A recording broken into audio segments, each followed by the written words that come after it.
Bonjour à tous, moi je m'appelle Enzo Caceres. Moi c'est Dorian Hardy. Et je suis Jason Tradad. Nous sommes tous en terminale STI de Dessine au lycée Pierre-Émile Martin. Remontons un peu en arrière. La création de ce que l'on pourrait considérer comme un club remonte à 1 an et demi quand nous étions en première. Nous voulions apprendre et créer quelque chose de concret et ludique en utilisant les connaissances vues en cours. Au début nous faisions avec les moyens du bord, avec le matériel que nous pouvions trouver, mais maintenant nous avons un budget et accumulé un certain nombre de connaissances. Donc le projet c'est quoi ? Nous sommes partis de l'idée de faire un simulateur de sensation d'un conducteur si la personne se trouvait directement dans la voiture radiocommandée. Le projet se divise en 3 parties, le véhicule, le casque et le cockpit.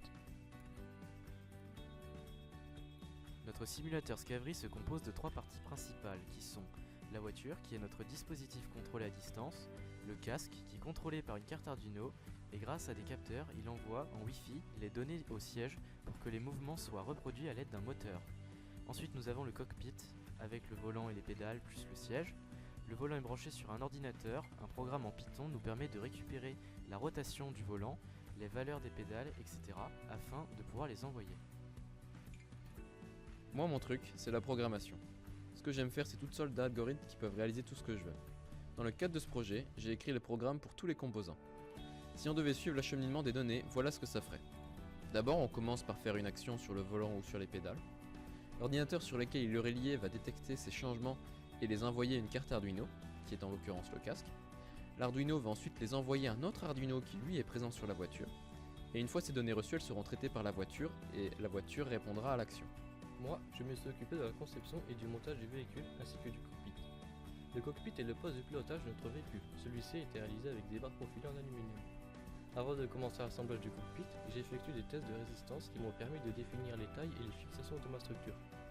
J'ai aussi réalisé des calculs afin de déterminer la force du moteur nécessaire pour la mise en mouvement du cockpit et ainsi simuler la sensation d'un pilote. Et bien évidemment, j'ai aussi ajouté les éléments nécessaires pour la conduite d'un véhicule, c'est-à-dire volant, pédale et siège, munis d'une ceinture de sécurité pour assurer la sécurité du conducteur. Avec toutes ces explications, il est temps de vous montrer une petite démonstration, car comme on dit, une vidéo vaut mieux que 1000 mots.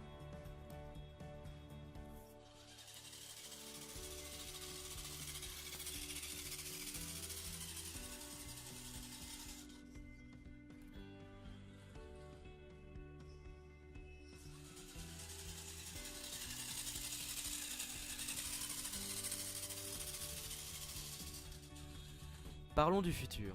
On est fiers de notre travail. Mais il resterait quand même des trucs à améliorer, comme par exemple Châssis à terminer, empêcher que les roues frottent contre les amortisseurs empêchant la voiture de tourner correctement. Et remplacer notre ordinateur par un Raspberry pour augmenter la portabilité de notre système. Mais bon, notre prototype marche donc. C'est génial!